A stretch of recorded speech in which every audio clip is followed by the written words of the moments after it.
This is a demonstration of going downstairs with one person assisting. This technique is recommended for patients who are fully confident in their balance point and require minimal assistance.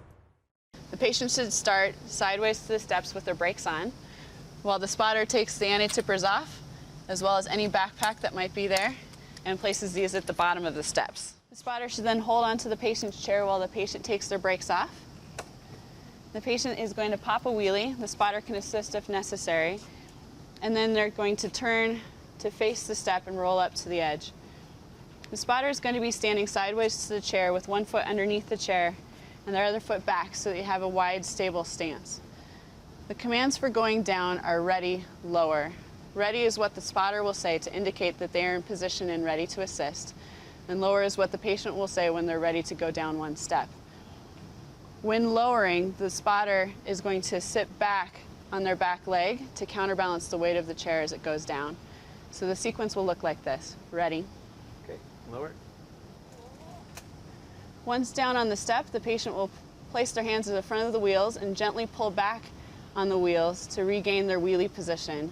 Once they're stable, they'll say holding. Holding.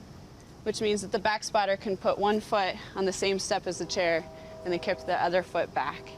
The repeated sequence will look like this. Ready. Okay, lower. Holding. Ready. Okay, lower.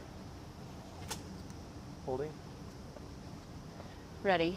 Okay, lower. Once at the bottom, the patient can turn sideways again, put their brakes on, and the anti-tippers can be put back in place.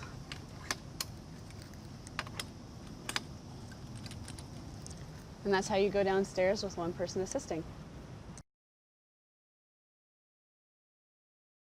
This is a demonstration of going upstairs with one person assisting.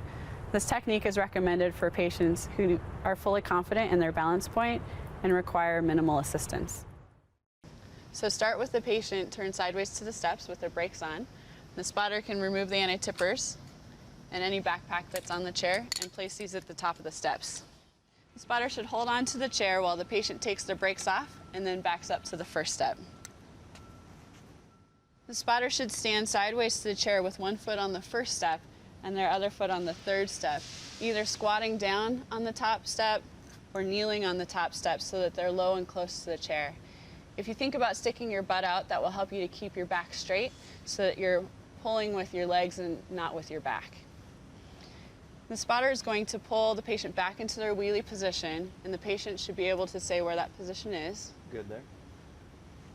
And the commands for going up are ready, dip, pull.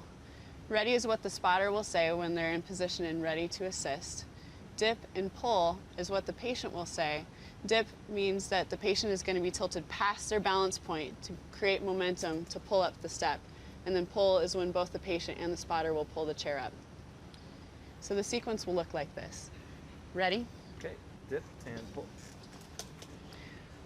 Once on the step, the patient's going to reposition their hands to the front of the wheels and pull back to regain their wheelie position. Once they feel they are stable, they'll say holding. Holding. Which means that the back spotter can reposition each foot up one step. And the repeated sequence will look like this. Ready? Okay, dip and pull. Holding. Ready? Okay, dip and pull. Holding. Ready? Okay, dip and pull. Once to the top of the stairs, the patient should turn sideways to the steps, put their brakes on, and the anti-tippers can be put back in place.